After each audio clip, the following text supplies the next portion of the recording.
Imagine telling your GPS, ready for a journey, drive me to the village, a simple request, right? But instead, it just gives up, displaying a screen full of confusion. No route found. Destination unreachable. Welcome to a village where Google Maps cries, defeated by the intricate network of waterways. A place where your car gets jealous, sitting idle in a distant parking lot, longing for adventure. And the only traffic sign you'll ever see is no wake zone, a gentle reminder to respect the tranquility of the water. This is not a fairy tale spun from the pages of a storybook. It's a real place, a hidden gem where roads are as rare as silent politicians, a true escape from the ordinary. Here you don't drive, there are no asphalt paths to follow. You float, gliding effortlessly through the heart of the village. Forget everything you know about rush hour, the endless sea of brake lights and honking horns. In this village, the only thing you'll rush is tying your boat securely before it drifts away with the current. You don't worry about potholes, those craters of despair that plague drivers everywhere. Just maybe the occasional leaky canoe, a minor inconvenience easily remedied. And instead of driveways leading to garages, everyone has a private dock extending into the water. That's right, a dock, your personal gateway to the village's liquid streets. Because honestly, who needs asphalt and concrete when you have a perfectly good canal flowing right through your backyard? For those who grew up stuck in traffic jams, inching forward at a snail's pace, this sounds like a fever dream, an impossible escape from reality. But for the locals, navigating these waterways is as natural as breathing. It's just another Tuesday. They don't panic when it rains. A little water never hurt anyone in a floating village. They just grab an umbrella, maybe put on a raincoat and paddle a little faster, embracing the elements. Here, the idea of street cleaning means someone skimming leaves and debris off the surface of the water, maintaining the pristine waterways. So buckle up. Wait, no. Or rather, grab a life vest, safety first, always. We're taking a trip to a place where the only thing that runs on gas, the only motorized sound you'll hear, is your trusty outboard motor, propelling you through this unique water world. And road rage is just a swan hissing aggressively at your paddle, a minor territorial dispute in this otherwise peaceful haven. Let's get one thing straight, nobody here is catching a bus, not a soul. Public transportation takes on a whole new meaning when your streets are made of water. Forget timetables and bus routes. Here the ebb and flow of the tide might just dictate your schedule. Unless that bus floats and comes with a paddle, then maybe, just maybe, you've got yourself a ride. But realistically, the preferred mode of transport is something a little more personal, a little more aquatic. In this village, the daily commute looks more like a scene from a romantic movie gliding along serene waterways than your average Monday morning slog. No gridlock, no horns blaring, just the gentle lapping of water against your hull. Instead of waving down a taxi, frantically hoping one will stop, you're flagging a neighbor with a rowboat. A much more neighborly and nautical approach to getting around. School runs? Sure, but don't forget your raincoat because splash zones are definitely a thing. And maybe an inflatable duck just for laughs. A little levity never hurt anyone, especially when navigating the waterways. Kids here don't wait at the bus stop, they don't even know what a bus stop is. They wait at the end of their dock, patiently anticipating their waterborne chariot. Homework in one hand, precariously balanced, life jacket in the other. Safety first, always, especially on the water. It's the only place where missing the school boat is actually a thing, a legitimate excuse for being tardy. Even the postman has a boat, a trusty vessel for delivering correspondence. Picture it, a mailman in a slicker, braving the elements, come rain or shine, dodging ducks, who seem to think the waterways are their personal playground, tossing letters into floating mailboxes. Talk about dedication to service. And you thought your Amazon delivery was slow because of traffic.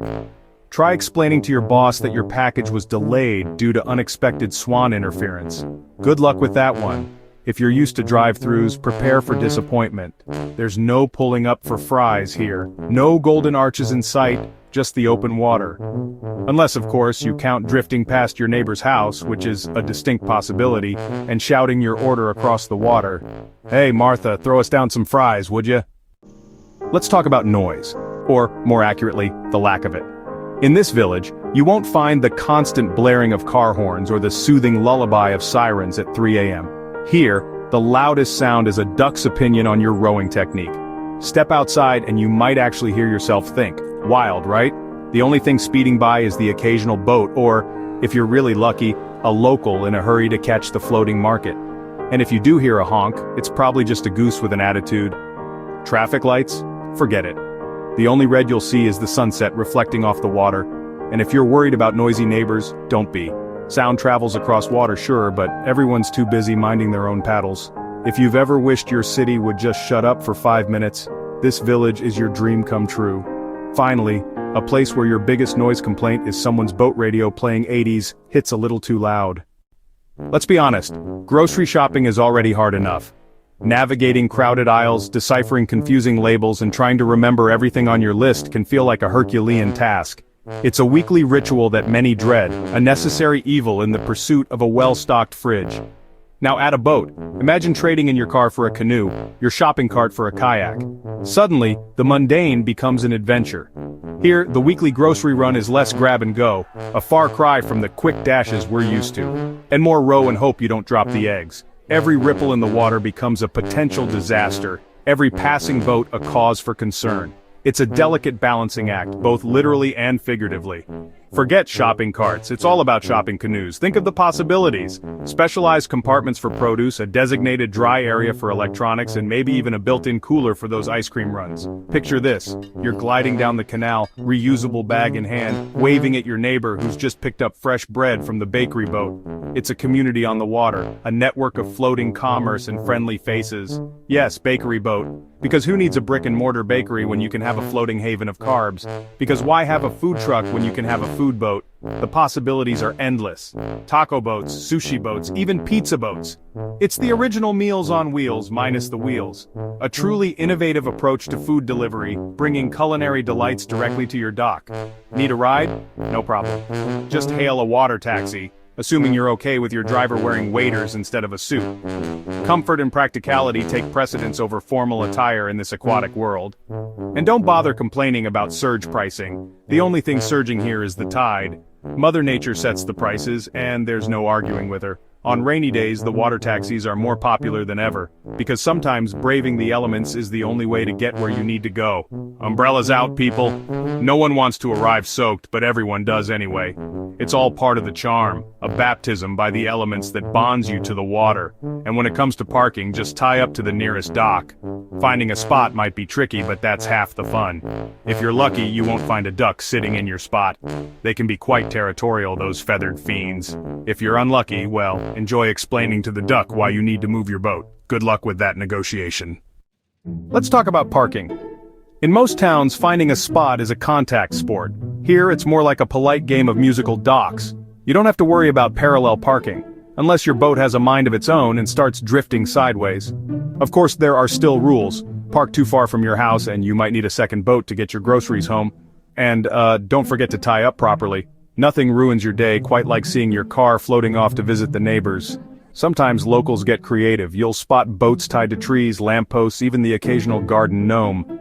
And if you think parking tickets are a pain, imagine getting a note from the dock warden asking you to move your canoe off the mayor's lily pads. But here's the real beauty. No one is fighting over the last spot, no one is double parked, and the only thing blocking you in is a family of swans with absolutely no respect for your schedule. You haven't truly partied until you've done it on a boat. The village calendar is packed with festivals that could only happen here. Think boat parades, floating concerts, and even a regatta where the only rule is, don't sink. Food is a big deal too. Forget fast food. Here it's all about slow-cooked stews, fresh-caught fish, and pastries delivered by boat. You haven't lived until you've eaten a pancake at a floating cafe, waving at passing tourists who are trying and honestly failing to row in a straight line. Traditions run deep, literally. Every spring, locals decorate their boats with flowers to celebrate the start of boating season. And if you're lucky enough to visit during the Lantern Festival, you'll get to watch as the canals glow with hundreds of floating lights, making rush hour look like a scene from a fairy tale. So if you're hoping for a wild night out, you'd better bring your sea legs. Just remember, what happens on the canal stays on the canal, unless someone posts it on Instagram. Tourists arrive with big dreams. They expect gondoliers in striped shirts, endless sunshine, and maybe a romantic serenade.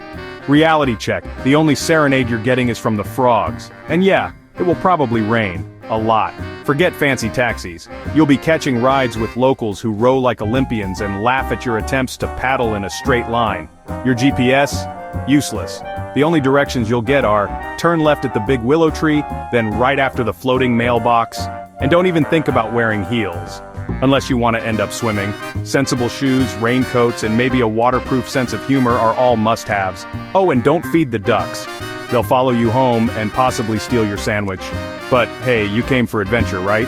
Just remember, in this village, getting lost is half the fun. Especially when the only thing chasing you is a curious swan. Let's get weird.